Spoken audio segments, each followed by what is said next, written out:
औज़ुबिल्लाहिमिनश्शैतानिर्रजीम बिस्मिल्लाहिर्रहमानिर्रहीम। तमाम दोस्तों को टेक्निकल एक्सपर्ट पर खुश आमदीद। डियर दोस्तों, आज की इस क्लास में हम सीखेंगे कि हम मॉडिफाई मेन्यू में से एरे की कमांड को किस तरह से यूज़ करते हैं और इसको यूज़ करने के कितने तरीके हैं। उसके लिए मैं आर्किटेक्चर के टैब में जाकर एक कंपोनेंट्स, एक डिस्क यहाँ पर ले लेता हूँ ताकि हम इसके ऊपर एरे की कमांड को अप्लाई कर सकें। मॉडिफाई के मेन्यू में जाने के बाद यहाँ से मैं डिस्क को इसको सिलेक्ट करता हूँ अपने ऑब्जेक्ट को, और यहाँ से हम एरे के ऊपर क्लिक करेंगे। एरे के ऊपर क्लिक करने के बाद हमारे पास दो ऑप्शंस हैं, एक है लाइनर का और दूसरा है हमारे पास रेडियल का। लाइनर क्या है कि अगर हम अपने ऑब्जेक्ट को एरे करना चाहें वर्टिकली या हॉरिजॉन्टली, मतलब कि अगर हम इनको कॉलम की सूरत में एरे करना चाहें या रोज की सूरत में एरे करना चाहें तो हम लाइनर एरे को यूज करते हैं। अगर हम सर्कुलर एरे लेना चाहें, जैसे ऑटोकैड के अंदर पोलर एरे था, अगर हम उसमें करना चाहें गोलाई की सूरत में तो फिर यहां से हम रेडियल को लेते हैं। उसके बाद हमारे पास group and associates. Group and associates क्या है कि हमारे पास जो भी कमांड्स, जो भी ऑब्जेक्ट्स हमारे पास एरे होते हैं वो एक ग्रुप की सूरत में हो जाते हैं। अगर हम इसको अनचेक कर देंगे तो हमारे पास फिर ये ग्रुप की सूरत में नहीं होगा, बल्कि सिंगल सिंगल हमारे पास ऑब्जेक्ट होगा। उसके बाद नंबर है, नंबर्स ऑफ आइटम्स हैं कि हमें नंबर ऑफ आइटम्स कितने चाहिए। उसके बाद अगला ऑप्शन है मूव टू सेकंड, कि हम जिस ऑब्जेक्ट को मूव करेंगे, जिस ऑब्जेक्ट को हम यहां से दूसरी साइड पर डिस्टेंस देंगे तो वो ऑब्जेक्ट दूसरे नंबर पर आए, या अगला ऑप्शन है लास्ट, कि ये आखिर पर आए। दूसरे नंबर का मतलब ये है कि ये इस ऑब्जेक्ट से अगले ऑब्जेक्ट पे ये आएगा और अगले जितने भी हम नंबर देंगे वो इस दूसरे ऑब्जेक्ट से आगे की तरफ जाएंगे। लास्ट का मतलब ये है कि हमारे पास जो ऑब्जेक्ट है वो ऑब्जेक्ट, एक ऑब्जेक्ट ये होगा और दूसरा ऑब्जेक्ट उसके लास्ट में चला जाएगा, और हम जितने भी नंबर्स देंगे वो सारे के सारे इन दोनों के सेंटर में आएंगे। और उसके बाद कांस्टेंट है। कांस्टेंट क्या है कि हमारे पास कांस्टेंट के चेक ऑन करने के बाद क्या होगा कि या तो वो वर्टिकली हमारे पास लगेंगे या हॉरिजॉन्टली लगेंगे, किसी और एंगल में हम उसको यूज नहीं कर सकते। जैसे हमने यहां पर रोटेट की कमांड में देखा था कि हम कांस्टेंट को किस तरह से यूज कर सकते हैं। अगर आपको कांस्टेंट के बारे में बेहतर तरीके से समझना है तो काइंडली हमारी रोटेट वाली क्लास को देखिएगा, आपको वहां पर बेहतर तरीके से समझ आ पाएगी।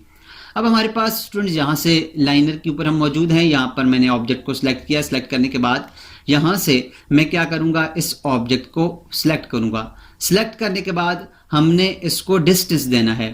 यहाँ से मैं इसको डिस्टेंस दे देता हूँ, मिसाल के तौर पर 10 फीट का। 10 फीट का डिस्टेंस देने के बाद मैं यहाँ पर क्लिक करता हूँ। जो ही मैंने क्लिक किया है तो अब ये कहता है कि आपको कितने आइटम्स चाहिए। अब ये 2 हैं तो मैं यहाँ पर लिख देता हूँ 8। 8 लिखकर मैं एंटर करूंगा तो हमारे पास देखें 8 आइटम्स आ गए हैं। 1 2 3 4 5 6 7 और 8। 8 आइटम्स हमारे पास आ गए हैं, और ये हमारे पास इनके बीच में जो डिस्टेंस है वो हमारे पास सेंटर टू सेंटर 10 फीट का है। अब स्टूडेंट्स, अगर हम इन सब को यहां से मैं नीचे की तरफ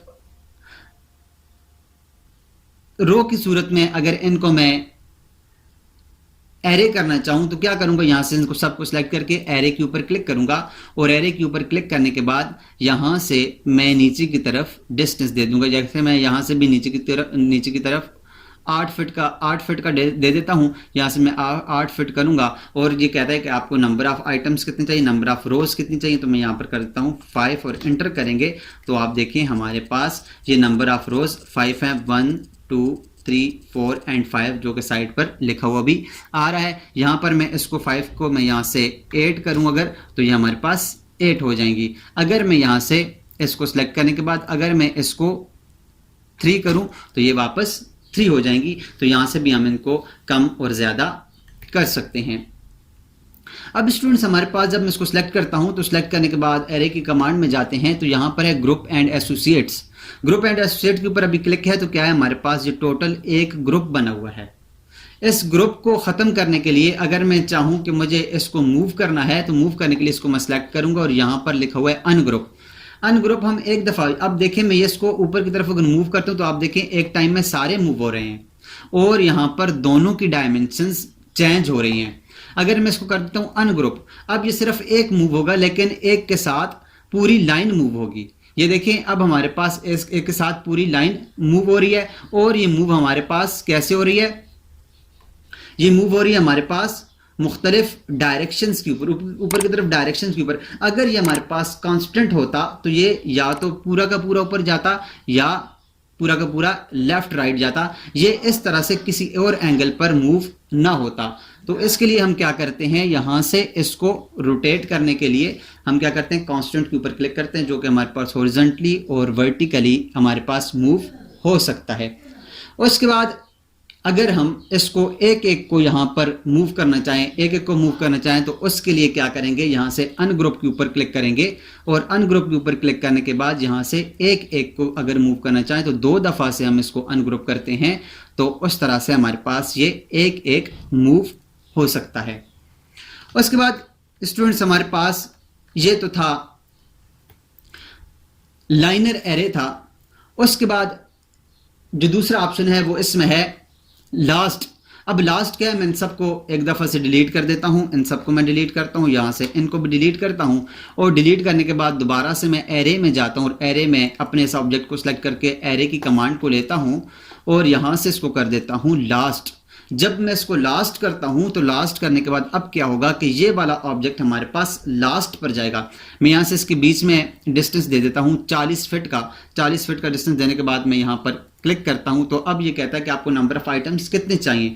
मैं नंबर ऑफ आइटम्स अगर 4 करता हूं, यहां पर मैं 4 लिखकर एंटर करता हूं तो आप देखें ये वाला जो ऑब्जेक्ट जहां से हमने कॉपी किया था ये ऑब्जेक्ट इसके लास्ट पर है और उसके बीच में हमारे पास 2 ऑब्जेक्ट उसने बनाकर इसको 4 करके दिया है। तो लास्ट का ये मतलब है कि हमारे पास जो ऑब्जेक्ट मूव होगा, जो ऑब्जेक्ट कॉपी होगा वो ऑब्जेक्ट लास्ट पर जाएगा और उसके बीच में हमारे पास ये एरे आएंगे।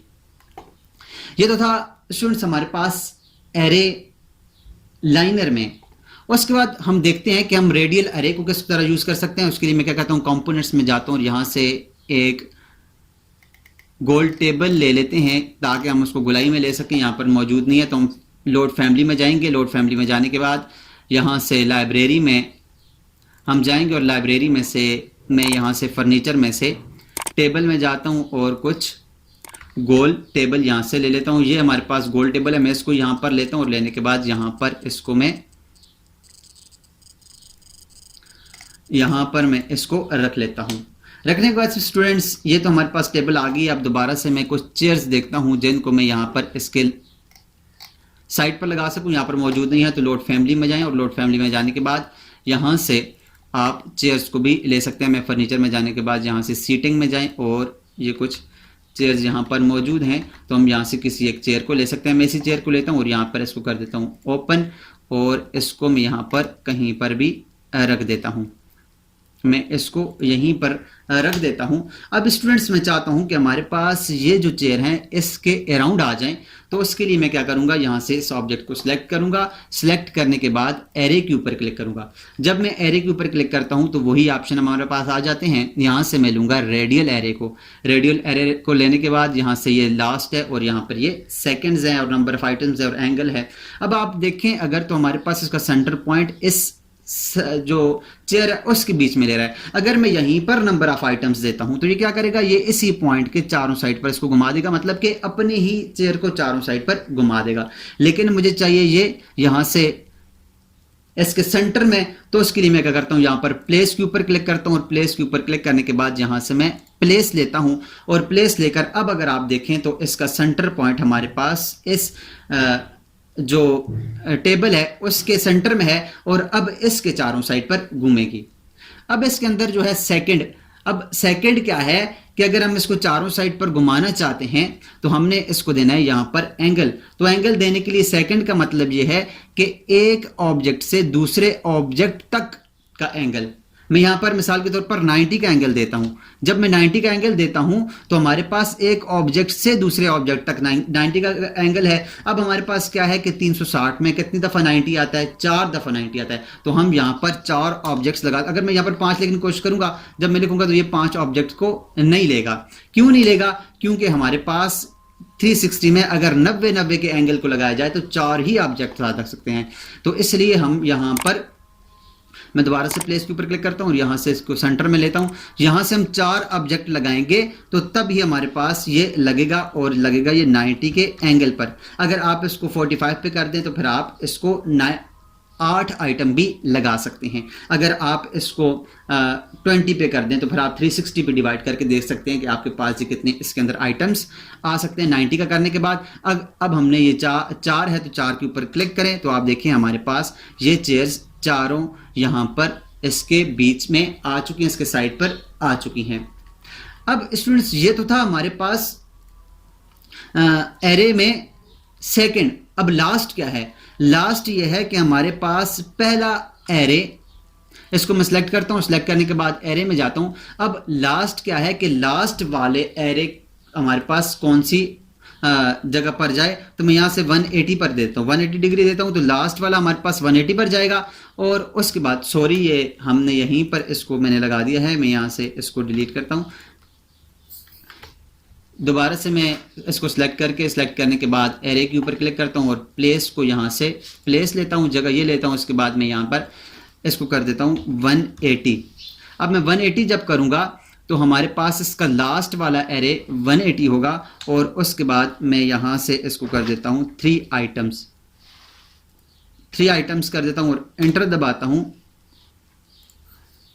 तो अब हमारे पास ये 180 है, एंटर करें तो अब देखिए हमारे पास 3 आइटम्स 180 पर है। ये हमारे पास ये वाला 0 पर है और ये 180 पर है, और इसके बीच में सिर्फ एक ही, अगर 3 हमने लिखा तो एक ही आया है। मैं अगर 4 लिखता हूँ मिसाल के तौर पर तो इसके बीच में 2 आ जाएंगे।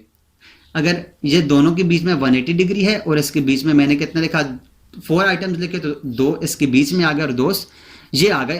तो इस तरह से हम लास्ट को यूज कर सकते हैं कि हम अगर एंगल देना चाहें तो पहले और आखिरी के बीच में देंगे, और उसके साथ हमारे पास उसके सेंटर में दोनों ऑब्जेक्ट्स आएंगे, या 3 ऑब्जेक्ट्स आप लगाते हैं, 4 ऑब्जेक्ट्स आप लगाते हैं तो वह आप इसके सेंटर में आएंगे। तो इस तरह से हम अपने एरे को यूज कर सकते हैं। अगर मैं लास्ट में जाकर इसको 180 नहीं देता, मैं इसको 360 देता हूं, मिसाल के तौर पर मैं इनको डिलीट करता हूं। डिलीट करने के बाद यहां से मैं इसको सिलेक्ट करता हूं, एरे पर जाता हूं और यहां से दे देता हूं इसको 360 देने के बाद, सॉरी इसको प्लेस नहीं दी, यहां से मैं पहले प्लेस के ऊपर क्लिक करता हूं और प्लेस करने के बाद 360 करके मैं इसको एंटर करता हूं।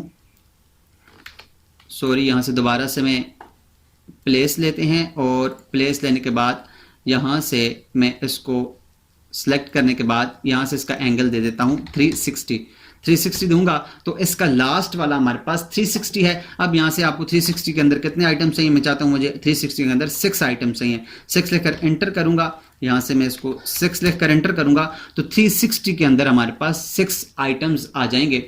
जहाँ से हमने शुरू किया था वहाँ तक उसके बीच में 6 आइटम आ गए हैं, 3 एक साइड पर और 3 दूसरी साइड पर। तो इस तरह से हम एरे की कमांड को यूज कर सकते हैं अपने रिविट के अंदर। तो उम्मीद करता हूं आपको एरे के बारे में ब्रीफली समझ आया होगा। अगर आपको एरे के बारे में समझ आया है तो काइंडली हमारे इस चैनल को सब्सक्राइब कीजिएगा और इसे अपने दोस्तों के साथ भी शेयर कीजिएगा। मिलते हैं नेक्स्ट क्लास में एक नए टॉपिक के साथ, तब तक अपना ख्याल रखिएगा। अल्लाह निगहबान।